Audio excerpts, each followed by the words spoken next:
Okay, one more topic. I couldn't leave the contingency tables without showing you this one more topic. And this is something we call the Joule effect, or the Joule paradox, or very often called the Simpson's paradox. And that's because Simpson wrote about this 50 years after Joule. So it makes sense that we call it the Simpson paradox. Okay, so what is this Simpson's paradox? Well, okay, I'll show you by example. And this is really a manifestation of something that you will recognize very quickly because you know the composition formula. Now, what they did is they did a study by looking at 1 in 6 women who were in the electoral roll. I'm sorry, they looked at 1 in 6 persons in the electoral roll between 1972 and 1974 in Wickham in the UK. But I'm only going to report on the women because I'm telling you what was in this article here. Now, what they did is they classified each woman as a smoker or a non-smoker, and they came back 20 years later. They did a 20-year follow-up and saw who had survived and who had passed away in those 20 years. And what they discovered was this. So amongst the smokers, there were 139 who had died and 443 who were still alive. Amongst the non-smokers, 230 died and 502 were still alive. So 230 dead, 502 alive. Now, if you do the divisions here, you see that the mortality rate amongst the smokers is about a quarter. It's 0.239. But the odd thing is, surprising thing is, that amongst the non-smokers, the mortality rate is 0.314. So it goes from about a quarter to about a third. What's going on here? This is very odd. Before you run off and buy yourself some cigarettes, let's look and see what's going on here. What we can do is let's look at them by age category. And if we look at the 18 to 24, we see that the mortality rate, there were 2 dead, 53 alive amongst the smokers. So the mortality rate is 0.036, whereas the mortality rate for the non-smokers is 0.016. Well, for the youngsters, it's not as good to be a smoker than to be a non-smoker. How about the 25 to 34? Well, here 0.024 is less than 0.032, so it's in the wrong direction. 35 to 44, 0.128 versus 0.058, so that's in the right direction. 45 to 54, 0.208 to 0.154, that too is in the right direction. I think I may have revealed my bias here.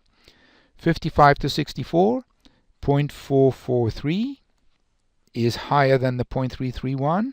65 to 74, 0.806 is higher than 0.783. And then in the last category, everybody died, and it happened in both groups. So that's equality. So what are we seeing here? We're seeing that in every single one of these age groups, except this one, in every single one of the age groups, the mortality rate is higher for the smokers versus the non-smokers.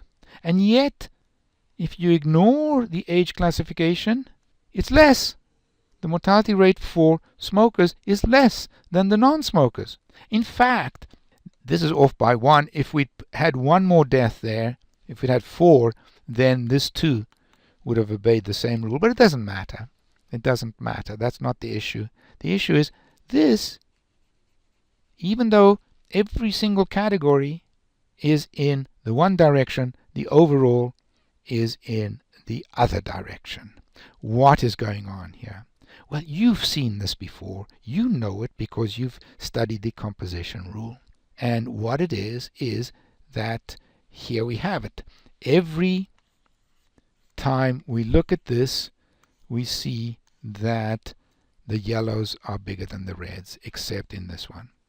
So what's going on? Well, let's look at the composition. Let's look at the proportion. Let's look at the weights. Remember, the mean is, and this is a mean, the mean hides a lot of sins, and the mean is made up of two things, the composition and the averages within the composition. So let's see what happens to the proportions. So this is 0.09, it's bigger than that, than the 0.08. 0.213, it's bigger than 0.214. 0.1873, it's bigger than this. 0.234, it's bigger than this. 0.1976, it's bigger than this. Here, it's in the other direction. This one is the bigger one. Here, this one is the bigger one. So when the mortality rates are low,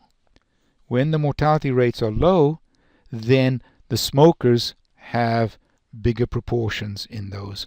When the mortality rates are high, then the weights given non-smokers is bigger than those given to the smokers. So in other words, the non-smokers are older than the smokers, and that's all it is. So if you ignore the compositions, you're going to get misled as to the health effects of smoking. So you've seen this before. So what it is let me just draw for three categories. Remember, you had the three categories. You had the young, and the medium and the old, and you might have that for the young you might have an average there, for the medium there, and older you might have, these might be mortality rates. And then you know that you played around with the weights and that the average of these three is going to be somewhere in here, depending upon how much weight you gave to the younger ones. If you gave a lot of weight to the young ones, then you'd be down here, whereas if you gave a lot of weight to the older ones, you'd be up there somewhere. So whatever the weight, you might come up with a number like this, let's say. Now you can come up with another set of three, and this might look like this, where you've got that the three open circles are all above the solid circles, but you fiddle with the weights so that now the average of these has to be somewhere in here, but you can fiddle with the weights so that the average comes out to be here, let's say, below this one. I could have drawn this one a little bit higher, but it can fit in there below. That's all that's happening. The weights are what's telling us the story. The composition is the story. And remember, you should not compare the means of two groups if their compositions are different, because you might just be confounding all sorts of things together and blurring the issue at stake.